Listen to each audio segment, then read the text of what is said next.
Jerome Powell does say that, we are in a regime where growth is slowing, no doubt.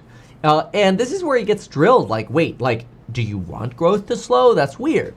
No, obviously he doesn't, but, then it sort of depends on their mandates.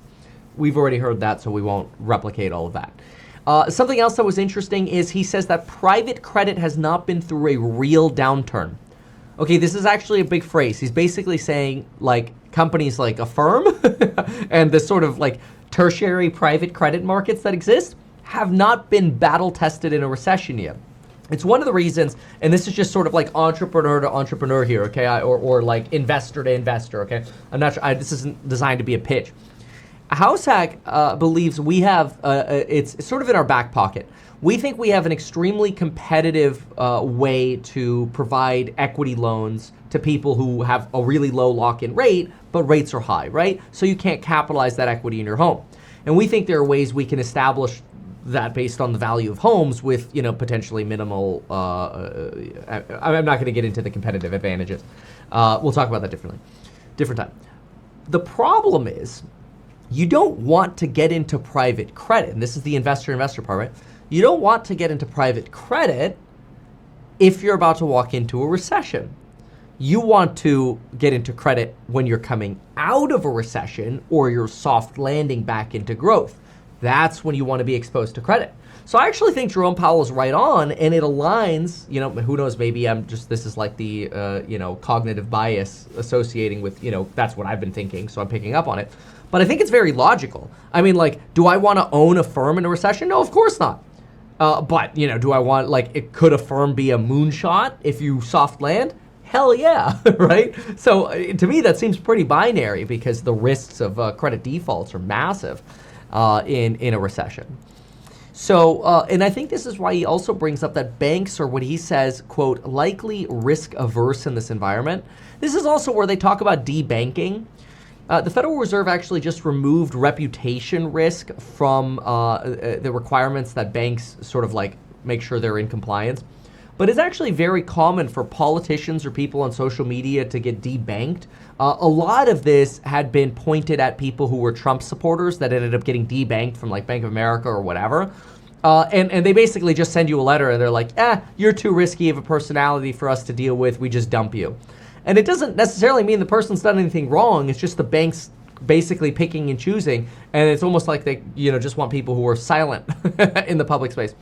And Jerome Powell says the Federal Reserve just recently U-turned on their requirement, as in within the last 24 hours, that banks consider these sort of risks in their, in what kind of customers that they have. Kind of interesting.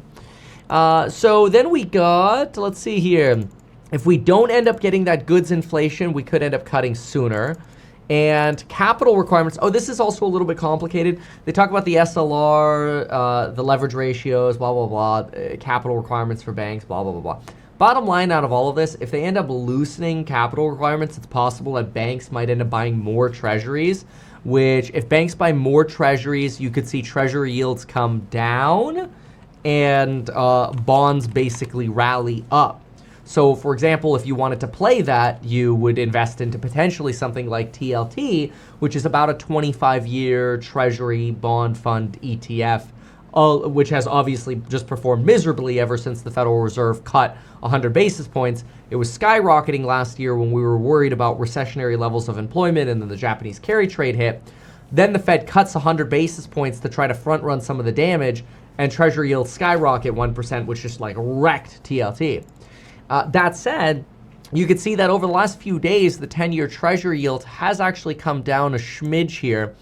10-year Treasury yield has come down from about 4.51 down to about 4.29.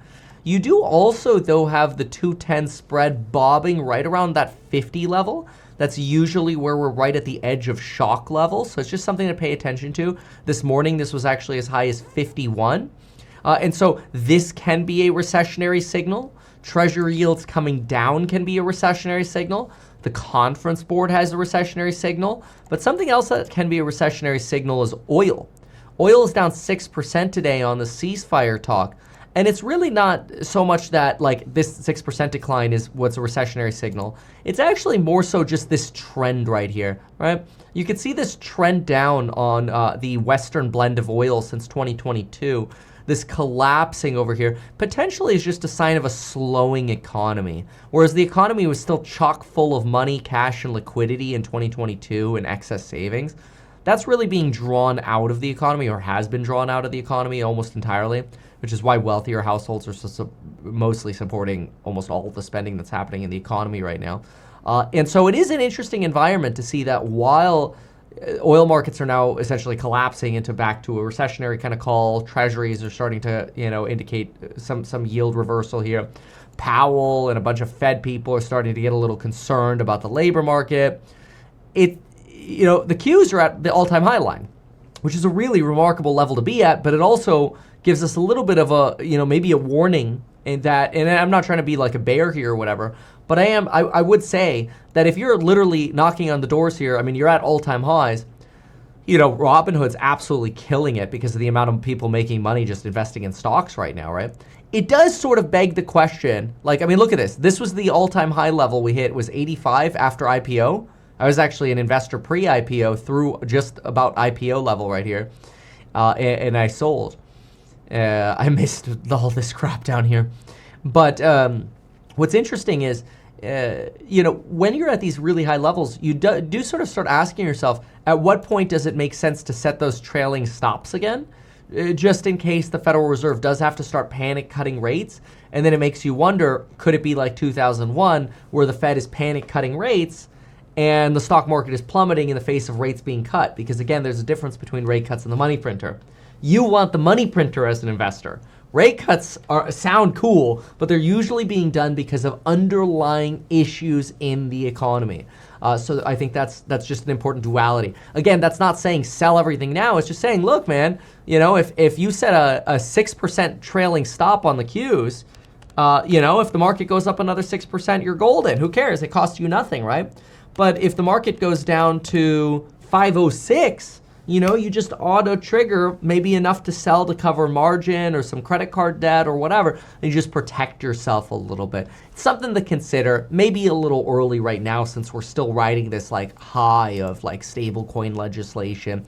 I actually tweeted, which I thought was pretty poignant. I know I'm trying to compliment myself here. It's not because of an ego. It's simply to say I actually think it's a good idea.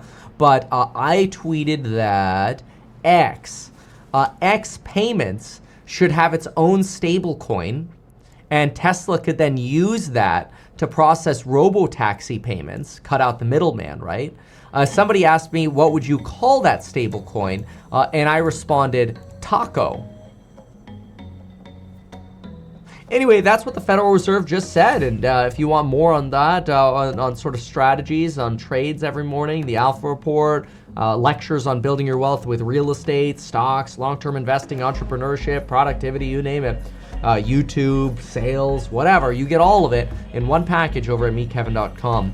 And you could use coupon code JPOW. Why not advertise these things that you told us here? I feel like nobody else knows about this. We'll try a little advertising and see how it goes. Congratulations, man. You have done so much. People love you. People look up to you. Kevin Paffrath there, financial analyst and YouTuber. Meet Kevin. Always great to get your take.